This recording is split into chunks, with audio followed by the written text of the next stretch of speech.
proposer une petite expérience avec des ballons. Dis-moi. Alors, j'ai ramené quelques ballons. Il y a un ballon bleu, Ok. un ballon rouge, Ouais. un ballon vert, un ballon jaune Ok. et un ballon violet. Ouais. Ok. En fait, il faut savoir que quand tu demandes à quelqu'un de choisir une couleur, la première couleur qui est citée en général, c'est le rouge. Ouais. Et en deuxième position vient la couleur bleue. D'accord. Les gens qui aiment le soleil ont tendance, eux, à choisir le jaune.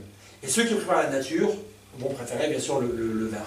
Et puis, il y a les indécis, ceux qui ne savent pas. Et généralement, ces gens-là vont opter pour le violet. Ok. Sachant ça, j'aimerais que tu choisisses une couleur. Alors évidemment, tu n'es pas obligé de tenir compte de ce que je t'ai raconté.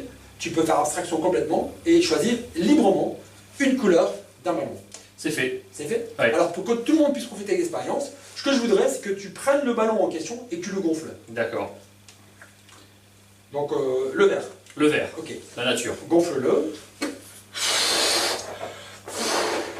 Et avant qu'on aille plus loin, j'aimerais te poser une question. Est-ce que tu veux qu'on change la couleur du ballon ou est-ce qu'on reste définitivement sur le vert? On reste sur le vert. Définitivement. La nature. La nature. Ok. Il faut savoir qu'avant de venir, j'ai fait une prédiction.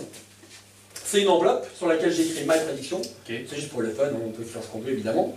Et cette prédiction, elle contient quoi? Une feuille de papier. Et dans cette feuille de papier, il y a 5 ballons qui ont été dessinés. 5 ballons des 5 couleurs que je t'ai présentées. Sauf que sur un des ballons, et un seul ballon, j'ai fait une croix. Avec un marqueur noir. Ok. Tu as choisi la couleur verte? Verte. Ok. On va regarder un peu la couleur de ma prédiction. Bravo. Il s'agit exactement du ballon.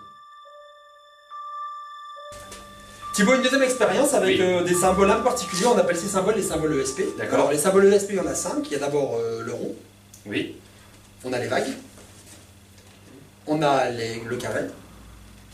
On a l'étoile. Et on a le plus. Et en fait, dans ces différents symboles, chacun peut y percevoir un petit peu ce qu'il a envie. Le plus, c'est comme on va dire 2 éléments, ça peut constituer un couple. L'étoile, c'est par exemple pour les gens qui ont la tête dans les étoiles ou qui préfèrent regarder le ciel.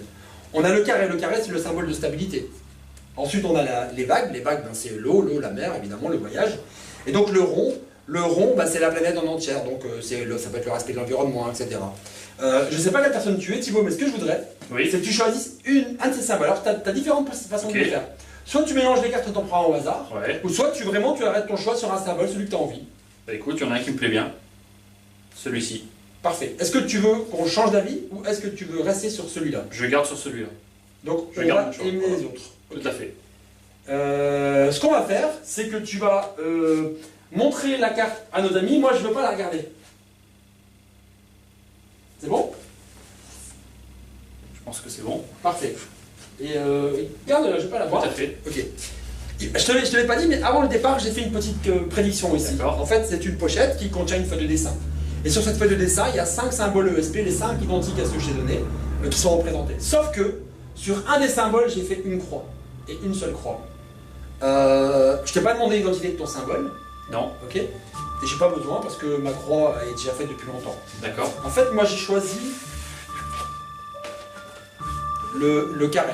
Est-ce que tu peux montrer le dessin que tu as choisi? C'était bien le carré.